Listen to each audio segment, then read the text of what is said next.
por natureza, sou otimista.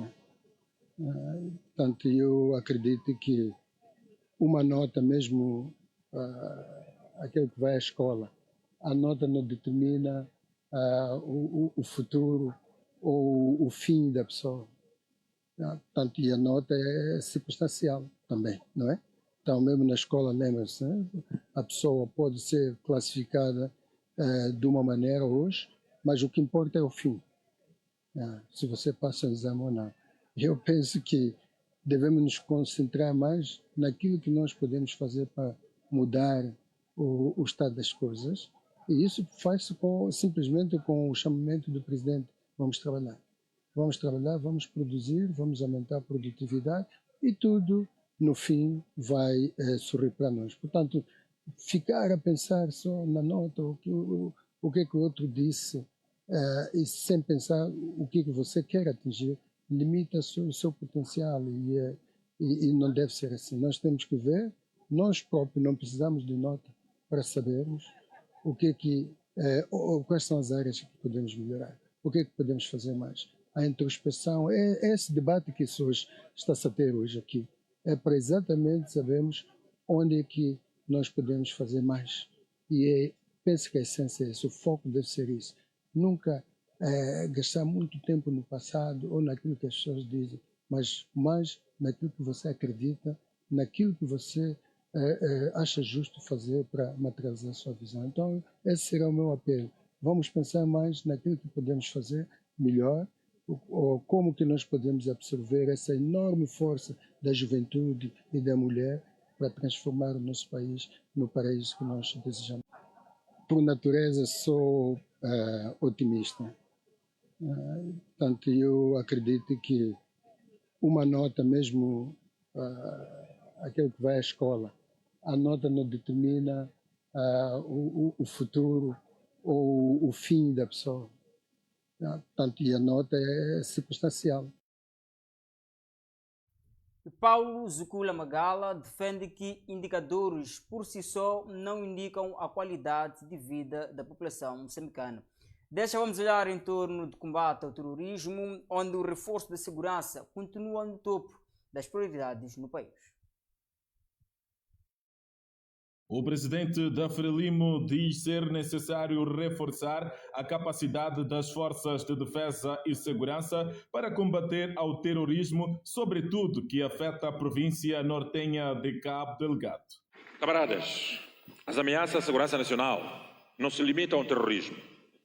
Elas incluem desafios de segurança não tradicionais, como o tráfico de drogas e de seres humanos, o branqueamento de capital, a mineração ilegal, incluindo sequestros.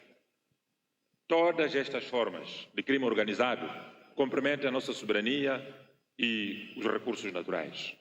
É neste contexto que no nosso programa de governação tratamos a situação da mineração ilegal e desordenada no país como um problema de segurança nacional, pelos seus impactos negativos na economia e degradação ambiental. Assim, iniciamos um programa de reestruturação da atividade mineira, começando pela província de Manica, onde a catástrofe ambiental atingiu proporções insustentáveis.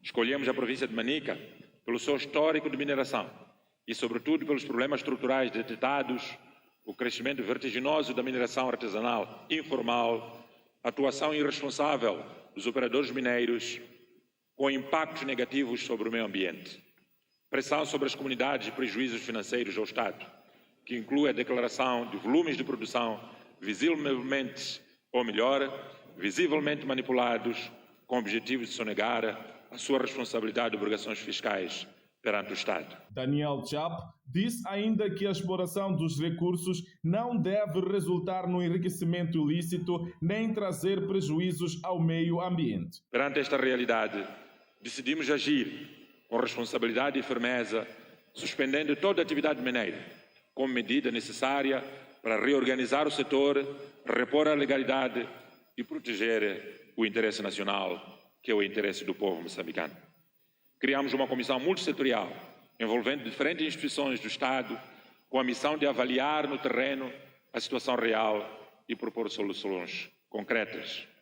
Até o momento, com base nas missões de monitoria realizadas, foi possível identificar desafios e definir mecanismos de solução sustentáveis para o problema e, por conseguinte, iniciar gradualmente o levantamento progressivo das suspensões, permitindo operar apenas as entidades que demonstram conformidade com os requisitos legais, ambientais e operacionais. Prezados camaradas, a nossa mensagem é clara e inequívoca. Os recursos naturais de Moçambique devem servir o povo moçambicano. A abundância de recursos naturais não deve constituir uma maldição para os moçambicanos, mas sim devem constituir uma bênção. Mais concretamente, os nossos recursos não devem servir de fator de conflitos, enriquecimento ilícito e degradação ambiental. Pelo contrário, os nossos recursos naturais devem traduzir-se no instrumento de criação de emprego para a nossa juventude e a mulher, desenvolvimento sustentável, inclusivo e prosperidade partilhada entre os moçambicanos. Estamos convictos de que a exploração mineira é uma oportunidade para o desenvolvimento econômico, mas também apresenta riscos para a segurança e o meio ambiente. Usando da ocasião para avançar a principal agenda desta quinta sessão ordinária do Comitê Central. As matérias agendadas revestem-se de grande importância para a vida do partido e do país, pelo que exortamos a todos os camaradas a aproveitar o espaço em plenária e nos grupos de trabalho para apresentarem de forma franca, livre, aberta, as ideias construtivas, as nossas contribuições em torno de matérias agendadas para o fortalecimento cada vez mais do nosso partido e, consequentemente, do governo da Frelimo. Façamos da quinta sessão, camaradas do Comitê Central, um verdadeiro momento de renovação do compromisso da Frelimo, de servir cada vez mais e melhor o povo moçambicano. Um momento de afirmação de vontade coletiva e genuína de juntos continuarmos a trabalhar para o progresso do país e a prosperidade do povo moçambicano. A sessão, que terá a duração de 4 dias, vai discutir os relatórios do Secretariado do Comitê Central, da Comissão Política, do Comitê de Verificação e vai analisar o grau dos preparativos da 11ª Conferência Nacional de Quadros. E o presidente da Frelimo, Daniel Chapo, destaca a maior capacidade das forças de defesa e segurança no país. Ainda neste âmbito, vamos olhar em torno do partido no poder, este que destaca sua dimensão de implantação nacional no país. A confirmação da existência real dos membros e dos órgãos é um aspecto importante na preparação e organização das vitórias do nosso partido nas eleições autárquicas em 2028 e nas eleições gerais em 2029, porque na Frelimo funcionamos com o princípio de que a vitória prepara-se e a vitória organiza-se. Queremos saudar o excelente trabalho em curso que vai permitir assegurar aos membros maior controle no cumprimento dos seus deveres de militância em processos eleitorais, no pagamento de cotas e na gestão estratégica dos quadros e membros da Frelimo a todos os níveis. Analisaremos, ainda nesta sessão, a situação da disciplina interna do partido, incluindo a gestão criteriosa dos recursos do partido, na base do relatório a ser apresentado pelo Comitê de Verificação do Comitê Central. Embora a disciplina partidária continue a ser um desafio permanente, queremos deixar registado o sentimento de uma evolução positiva nos aspectos de observância dos princípios, regulamentos e diretivas do partido, fato que consolida a posição da Frelimo como um partido com maior capacidade de superar as insuficiências e fragilidades na base do princípio de unidade, crítica, unidade dentro dos órgãos deste partido. Apreciaremos igualmente o desempenho dos órgãos da Frelimo a todos os níveis, através da apreciação do relatório do Secretariado do Comitê Central, uma prática que permite aprofundar a vida interna do nosso partido nas diversas vertentes. Apreciaremos ainda a proposta do plano de atividade do orçamento do partido para 2026, num ano em que as nossas atenções estão centradas na 11ª Conferência Nacional de Quadros, um evento que antecede o nosso 13º Congresso e que é aguardado com grandes expectativas, dado o largo tempo transitório desde a última Conferência Nacional de Quadros, que teve lugar há 10 anos, em 2016. Outro sim, nesta sessão, o Comitê Central analisará o relatório balanço do Plano Econômico Social e do Orçamento do Estado de 2025, bem como o ponto da situação da execução do Plano Econômico e Social e o Orçamento do Estado para o corrente ano. A Comissão Política tem assumido cabalmente e com a necessária responsabilidade o seu papel de assegurar o papel dirigente do partido, orientando estrategicamente os órgãos locais do partido, o governo, que é liderado pela Frelimo, e as bancadas na Assembleia da República, nas Assembleias Provinciais e Autárquicas, nos termos do Estatuto e das decisões do Comitê Central. O sucesso que o país vem alcançando em vários domínios é resultado desta ação coordenada dos vários órgãos intervenientes, materialização da nossa visão coletiva de renovar Moçambique rumo à independência econômica para a prosperidade e felicidade do povo moçambicano. Conforme prometemos no ato da nossa investidura, como 5º Presidente da República, estamos a trabalhar para aprimorar o modelo de governação descentralizada provincial, racionalizando a máquina governativa através da eliminação da duplicação de estruturas administrativas. Neste sentido, com base nas recomendações da Comissão de Reflexão sobre o Modelo de Descentralização, CREMODE, e na experiência prática do terreno, submetemos à Assembleia da República, com caráter de urgência, a proposta de revisão das Leis 4 e 7 de 2019, ambas de 31 de maio, que regula a organização e funcionamento dos órgãos executivos de representação do Estado na província. Acreditamos que a Assembleia da República irá apreciar e aprovar as duas propostas no decurso da presente sessão ordinária, dado o caráter urgente da matéria. Uma vez aprovadas, estas leis ficarão extintos os serviços de representação do Estado na província e as suas funções serão transferidas para o Conselho Executivo Provincial, dirigido pelo Governador da província. Neste novo formato, o Secretário de Estado na província será apoiado por um Conselho Consultivo restrito, ocupando-se essencialmente na coordenação e supervisão das atribuições dos órgãos centrais do Estado, no quadro dos limites de centralização, conforme dispõe a Lei de Revisão Constitucional número 1, 2018, de 12 de junho. Com esta reforma, pretendemos conferir substância e sentido ao espírito de centralização. E a Frelimo afirma contar com mais de 6 milhões de membros ativos em todo o território nacional.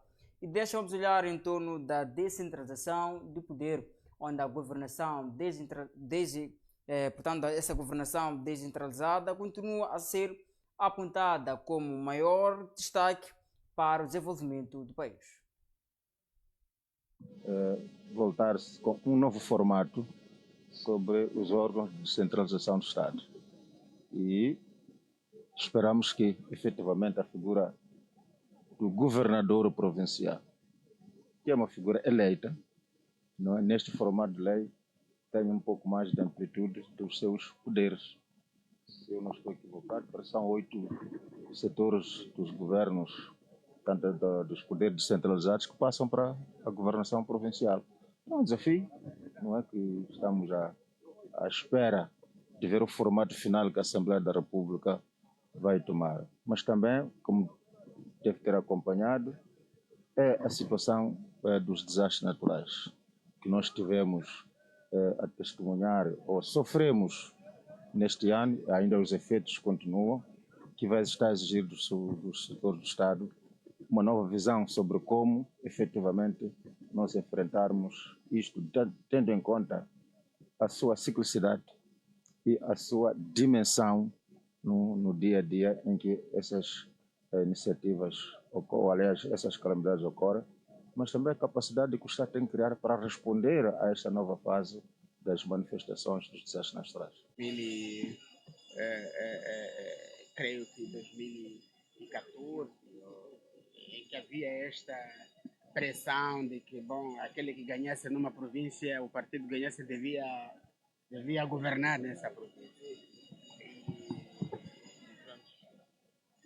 O diálogo conduziu para esse sentido. Lembram-se que havia dois assuntos, era a questão da descentralização, depois era a questão do DDR, né? Portanto, foi um modelo que emergiu, digamos assim, a ferro e fogo, podemos assim considerar. Entretanto, o modelo apareceu, experimentamos, e à medida que o processo foi andando, fomos compreendendo, as pessoas foram compreendendo de que poderíamos ter feito melhor, do ponto de vista da racionalidade administrativa e institucional. Como muito bem disse o presidente, somos um país em desenvolvimento ainda, com recursos limitados. Então, por que ter dois órgãos, duas direções provinciais de educação na mesma província, duas direções de saúde na mesma província, duas direções da agricultura? Quer dizer, mesmo do ponto de vista da gestão desses setores, havia muita ineficiência. E criou-se uma comissão, que se lembram, a CREMOD, para fazer uma reflexão, e foi uma comissão multidisciplinar, tinha elementos do governo, elementos da sociedade civil, da academia, para pensar fora de caixa, sem muitas emoções políticas, etc. E andaram pelo mundo fora, produziram um relatório. Aqui recomendo efetivamente que não faz sentido que a gente tenha sobreposição de órgãos numa província, por um lado. Por outro lado, portanto, o primeiro ganho é de ser mesmo do ponto de vista da racionalização administrativa dos órgãos. Simplificamos, não temos muito recurso porque... Comitê Central, e ainda vamos fazer o ponto de situação da preparação da Conferência Nacional de Quadros, que vai acontecer em agosto. Pronto, esperamos que saímos daqui já com uma orientação clara daquilo que vai acontecer nos próximos tempos até esta grande realização, que é a Reunião Nacional de Quadros, que, como sabem, já há mais de 10 anos que não acontecia, por razões diversas. E os quadros estão bastante motivados para que haja esta reunião, que é para poderem colocar aquilo que são os assuntos pendentes da nossa sociedade e do nosso país. A questão da descentralização será provavelmente a matéria que já iniciou. Como olha para esta ideia de extinção do secretário de Estado e dar as suas competências ao governador? Não seria a extinção do secretário de Estado, seria a extinção dos serviços de realização do Estado, do Conselho de Serviços de Realização do Estado. Esta é uma matéria que já vem prevista na Constituição, é uma matéria que o camarada Presidente tocou na tomada de posse. Então, é preciso fazer aqui um esforço conjugado, uma análise conjugada entre aquilo que veio na Constituição e aquilo que foi a perspectiva do camarada Presidente, que é legítima, porque de facto há uma sobreposição de algumas atividades. Então, é preciso que haja aqui uma peneiração, uma educação, uma orientação específica de quem faz o quê. Isso é necessário para evitar esta duplicação, que também duplica até os custos, duplica o orçamento do Estado, há uma duplicação do quadro. Portanto, é preciso evitar este modelo, esta forma de ser que está agora. Portanto, penso que vai ficar bastante reduzida a estrutura do secretário de Estado e vai prevalecer aquilo que é o Conselho Executivo Provincial, que lá na província deve exercer as suas funções.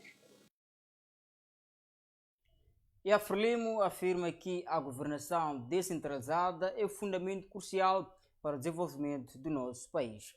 Vamos olhar para a zona norte do país, a província de Nampula, concretamente em Nacala Porto, relativamente a atrasos de salários, onde os funcionários do Conselho Municipal de Nacala estão em greve devido a atraso de salários há mais de 3 meses.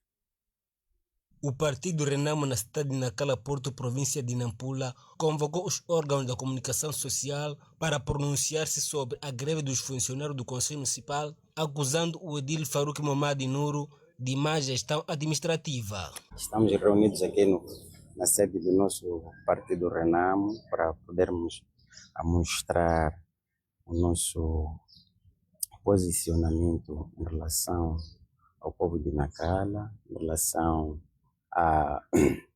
os funcionários do município de Nacala Porto, e conosco estamos nesta conferência de imprensa para podermos deixar alguns pontos candentes ao nosso partido em que eu me represento, que é o Partido Renamo. Caros membros da comunicação social, delegação política distrital de Nacala Porto, conferência de imprensa, permitam-me saudar a todo o povo de Nacala e trabalhadores do Conselho Municipal de Nacala Porto e parabenizar as declarações de chimoio emanadas pela reunião dos oficiais e dos generais superiores que levarão ao bom termo a organização do Partido Renamo rumo aos pleitos eleitorais de 2028 e 2029.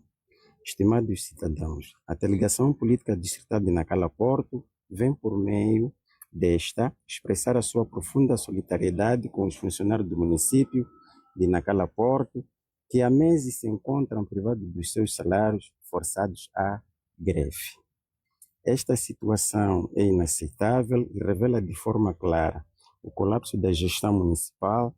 Não se trata apenas de um simples facto administrativo, mas sim trata-se de uma grave violação dos direitos dos trabalhadores que diariamente dedicam o seu esforço ao funcionamento da cidade e ao bem-estar da população municipal. Na mesma ocasião, porta-voz da Renamo na Zona Econômica Especial de Nacala juntou-se ao funcionário que estão em greve há cerca de uma semana. Um município que não consegue honrar compromissos básicos, como o pagamento de salários, demonstra claramente a sua incapacidade de governar com seriedade e competência. Enquanto isso, famílias inteiras vivem na incerteza, sem condições condignas, enfrentando dificuldades para garantir alimentação, saúde e educação.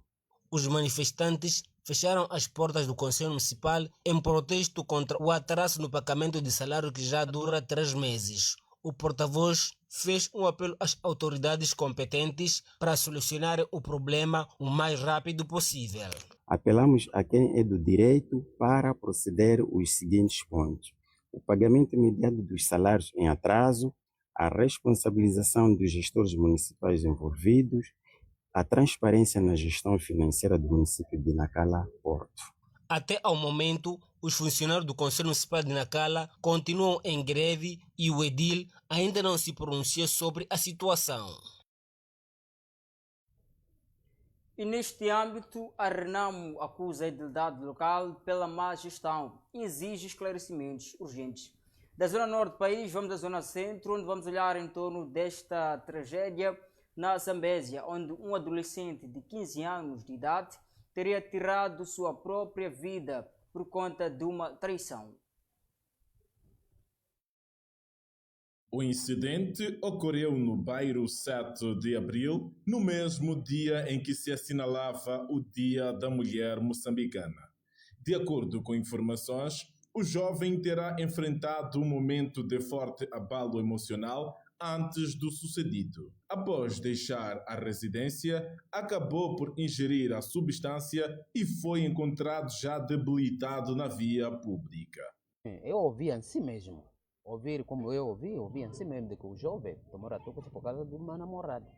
Agora não sei o que aconteceu. Não sei, encontrou com um homem, encontrou com o quê? Então, ver como. Quando alguém é atraído, não precisa tomar a toxina. Está cheio de mulheres aqui no mundo. Deixa ele ir na vida dele. Não precisa nem também bater. Não precisa. O secretário do bairro, Moisés Bernardo, lamentou o ocorrido e referiu tratar-se de um caso inédito naquela zona. A triste notícia que eu ouvi é esta, que já eu não estava de serviço. Então fui ligado que ocorreu um incidente aqui no bairro. Então procurei saber o incidente. Foi essa situação mesmo da morte do jovem, dos seus aproximadamente, se não estou a ver, os seus 16 anos ou 15 anos de idade. Aproximei para esta situação de entrevista, então procuramos saber se é que dá para recolhermos alguma informação. Então a família, quando diz para nós não estamos aptos porque foi uma surpresa, então não estamos em condições de falar. A pessoa está a dizer que foi por causa da namorada. A antiga namorada dele teve uma namorada e encontrou dia 7 com alguém. Por isso, sim. Sim, parece que sim. Vi que quando encontrou foi comprar a toxi e tomou e perdeu a vida. E recebi informações essa manhã. Não. Eu acho que ele estava a passar por muitas coisas. Eu também não entendo. O episódio reforça a necessidade de maior